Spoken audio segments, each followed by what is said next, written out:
You're listening to the Thom Hartmann Program.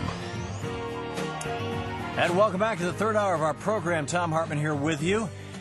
Katrina Vanden Heuvel ripping Karl Rove, a new one on ABC's This Week. This is absolutely brilliant. More money is going to be spent between 2011 and 2019 than is going to be spent this year to stimulate the economy. But Mr. Rove, it is laughable. Call me Carl. Laughable to hear talk about fiscal responsibility from someone who helped plunge this nation into $1 trillion of debt through tax cuts for the very rich and a war we should never have fought. I'm saying that government, and also starving the beast, starving government has been a Republican role in terms of government, and therefore when George asks why government hasn't functioned, people have not seen the role of government in improving the conditions of their lives for decades. Also Democrats involved in starving the beast. Now is the time for investing in the future of this country. The GDP to debt ratio may be higher, but if it is for investment, for productive investments, not tax cuts for the rich or wars that have made us more insecure.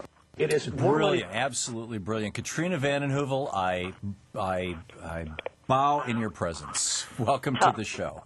Thom, you know, I want to say thank you for replaying that clip. But you know, all of us for the last 8 years have looked with horror at what has happened to this nation. So when you sit across from Karl Rove, you know, it came naturally. Yeah, well, it came naturally. And I received a lot of wonderful emails, but I feel I was a vehicle in some ways, a vessel for expressing what so many of us have felt and talked about. You were channeling America, Katrina, and you did it brilliantly, and I want to honor you for that. By the way, you are, of course, the editor, the editor of The Nation magazine, thenation.com, and nationbooks.org as well. And your latest book, a compilation and an anthology, Meltdown, How Greed and Corruption Shattered Our Financial System and How We Can Recover. Tell us about the book. You know, again, the book is a collection of Nation articles, and it shows that there were many in this country who were sounding alarm bells, Thom, for more than a decade about the perils of deregulation, of predatory lenders, rising economic inequality.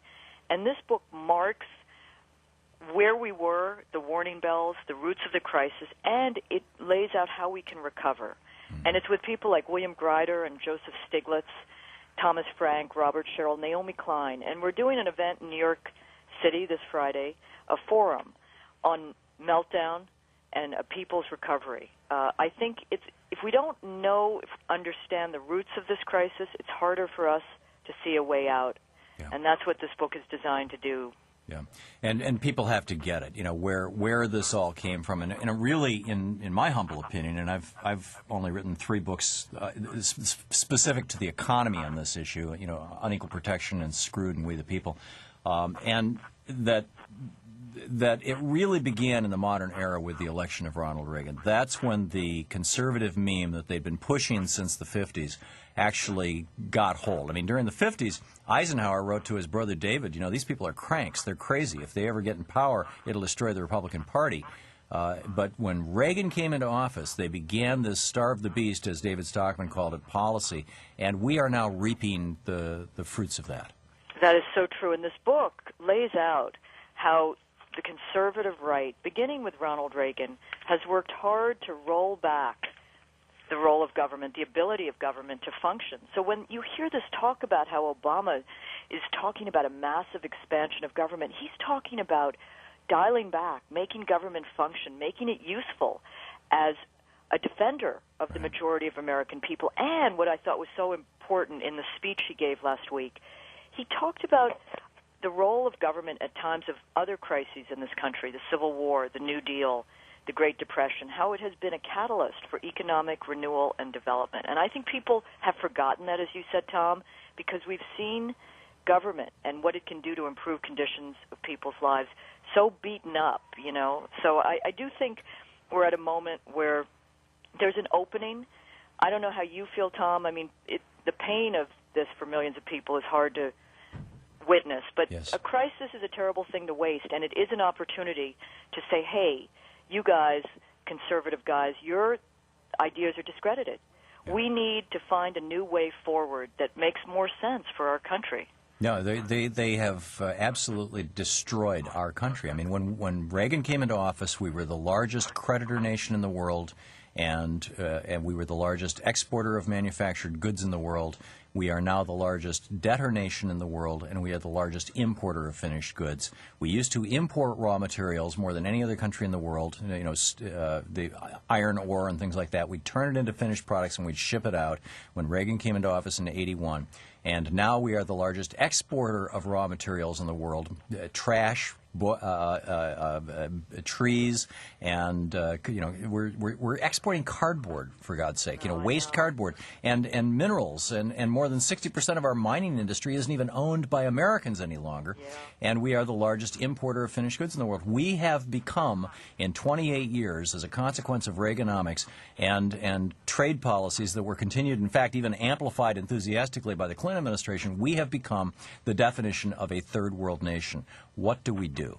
Well, let me just point out that it is important to understand what has been done in our name, and you talked about Reaganomics, but one reason there are a few buffers in our system today, and we're not seeing the Great Depression yet, is because of reforms put in during the New Deal period. Yep. But we have in our book Meltdown, early on in 1999, when the Glass-Steagall Act, which was such an important protection for consumers and taxpayers, it was to divide commercial and investment banking and not allow these Citigroup monsters to form as they have since the repeal of that act.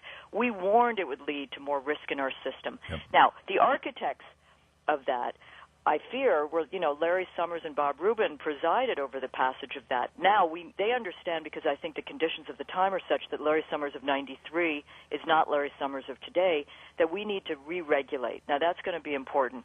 But also going forward, I think, is the reinvestment in our country. So many people talk about the deficit, Tom, as you know, and you got to be careful. But the real deficit is the investment deficit, and that's where Obama's budget begins to make a down payment on the radical underfunding of everything from education to health care to the needed investments in energy independence. So that's hopeful. But I'll tell you one thing. The one area where there needs to be more attention paid is this military budget. We're the most powerful nation in the world. If we cut our military budget, and Barney Frank in our pages last week, Congressman Barney Frank, launched a call to cut $25 billion out of this $500 billion and counting military budget, we would still be the most powerful 10 times over. Sure. But until we really take that on, and it's not the best use of our taxpayer money to create jobs, as some think, it's going to be tough to see a real reallocation of the budget. Yeah, but I think it's insane that we're trying to maintain an empire in a time and day when empire is gone. And if you want to argue that there are empires, actually the largest empire is the multinational corporations, who in aggregate are larger than any nation and are exercising enormous power, economic power. And in some the one piece of good news, Tom, may be that may not be the case now, and certainly not in the future, because I think the shrinkage of that multinational empire is going on as we speak. And the hope, maybe, is that we come out of it with a system that is about real banks. Joseph Stiglitz has a piece in our next issue. Let's get these banks back to what they're supposed to be doing, and maybe make them even more decentralized, closer to the people they should be lending to, investing in, and not trading in this, these exotic, quote, exotic instruments, which even some of those working with these instruments didn't even know what they were about. Yeah, absolutely. We're talking with Katrina vanden Heuvel. She's the editor of The Nation magazine, thenation.com, the website. She's also the editor of a new book, Meltdown, How Greed and Corruption Shattered Our Financial System and How We Can Recover, with contributors William Greider, Robert Sherrill, Thomas Frank, Christopher Hayes, Barbara Ehrenreich, Kai Wright, and many others. Many of those folks have been guests on this program at various times. Katrina, in the minute that we have left, just to wrap this all up, your best overview of It seems to me that the thing that is preventing us from crashing like in the 30s is the social safety net left over from the New Deal. On the other hand, what we lack that we had during the 30s is we had manufacturing capacity then, and we by and large don't now, and we weren't in debt then, and we are now. How do we walk the middle ground here? It's a good question. It is a different world, and the global economic crisis is underway as we speak.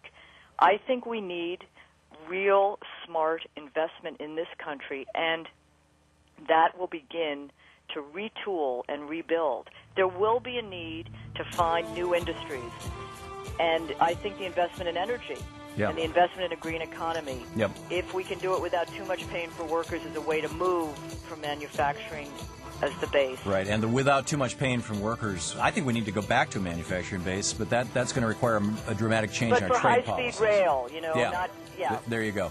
Katrina Vanden Heuvel, TheNation.com. Thank you so much, Katrina. Thank you, Tom. Good talking with you.